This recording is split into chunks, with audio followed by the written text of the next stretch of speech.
All right, folks. Three black men are suing American Airlines for being wrongfully removed from a flight with five other black men. This took place in January. Alvin Jackson, Emmanuel Jean Joseph, and Xavier Neal were on a flight from Phoenix to New York City. They claimed that they, along with five other black men, were removed from the flight without any valid reason based solely on their race. The eight black men were told to leave the plane and return to the gate to be rebooked for another flight. Upon exiting the plane and returning to the gate, the men learned that someone on the flight complained of body odor. Jackson, Joseph, and Veal say they were never told they had body odor.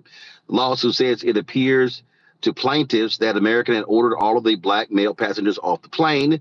None of the men knew each other, nor were they seated together.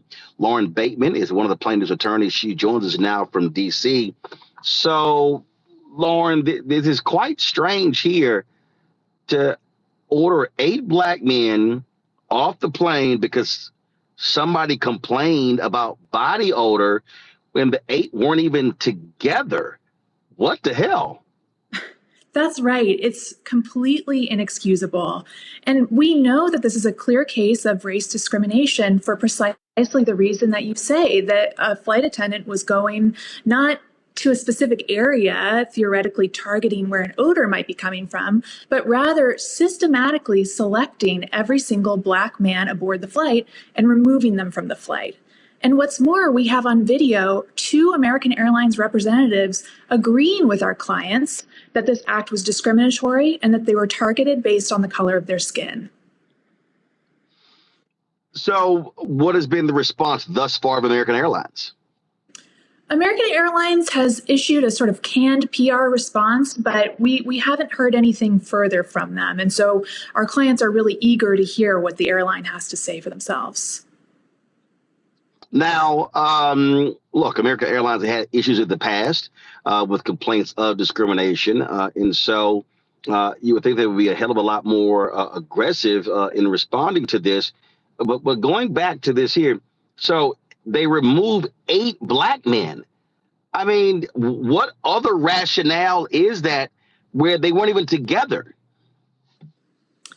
Yeah, we can't think of one. It's clearly that these individuals were targeted on the basis of their race, and they removed what appeared to be every single black man aboard the flight.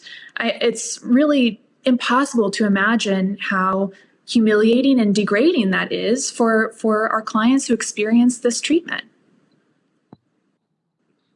So where does it stand in the lawsuit? Well, the complaint was filed and will await American Airlines' response. Have you heard from any other passengers on this flight who were shocked and appalled by this decision?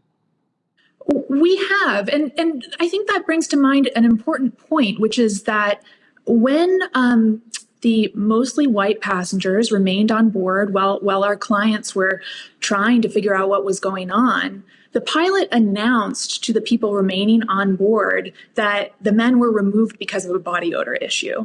So clearly this compounds the humiliation, the degradation, the trauma. I mean, imagining our clients going back on the plane with a sea of white faces looking at them with undue suspicion, it's really heartbreaking to think about.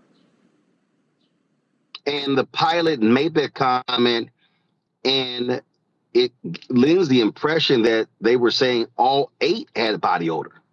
That's exactly right. All right. Well, Lauren, we certainly appreciate it. We'll see what happens next in this case. Thank you. I appreciate your time.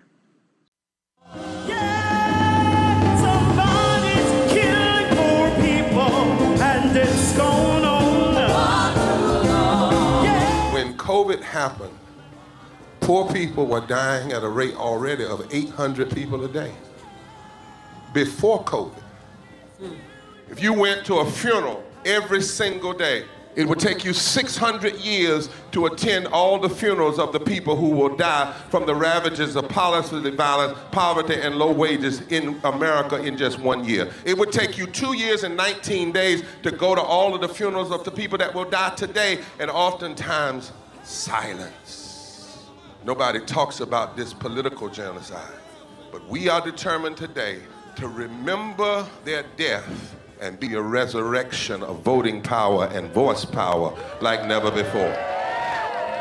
Economic justice and saving this democracy are deeply connected.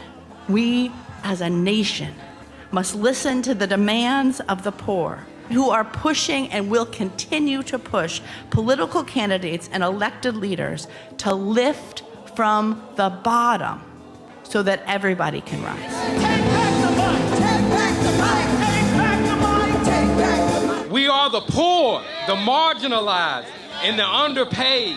And we are taking one step forward to say that everybody has a right to live. Poverty is not the fault of those who are impoverished. It is caused by those who make the policy. There are over 135 million poor and low-wage, low-income people in this nation.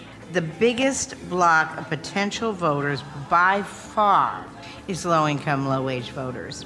I can't afford medicine. Sometimes I have to skip because of the cost. The farm worker community is tired of the violence imposed upon us by greed, exclusion, and denial of basic human rights. Those folk that represented by that casket, poor and low-wage workers who are the most moral people in this country because they go to work every day believing, even though going to work is hazardous to their health.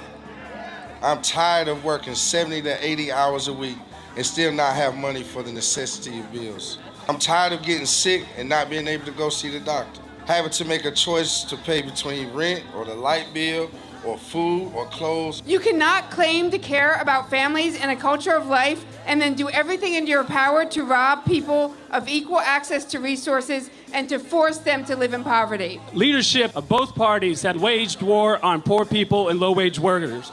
And this government has treated people experiencing poverty, including their military families, with disdainful, deliberate, malicious neglect. So the truth is that my son died from poverty. We refuse to accept poverty as the fourth leading cause of death. The fourth leading cause of death in this, the richest country in the world. We march today for our children and the generations to come. And we need to do it with the loudest voices possible, the biggest actions possible. We will voice our demands and register our vote. When we stand up and when we stand together, things change. There is the electorate that is, and then there is the electorate that should be. 34 million eligible poor and low-income voters did not vote in 2016. If just 20% of those voters in swing states were mobilized around an agenda, they could change the political outcome of every election. So we're launching the most massive voter mobilization and turnout campaign in history of poor and low-wage voters, allies, and religious leaders. People are dying, but we know it doesn't have to be this way. And so we are calling on everyone to join us in this Poor People's Campaign, a national call for more revival. We are here, we will be seen, we will be heard, and our power will be felt. We don't need to be an insurrection. We are a resurrection that will be felt across this country. Are you ready? Ready? Ready? Ready? We are a resurrection, and we are ready.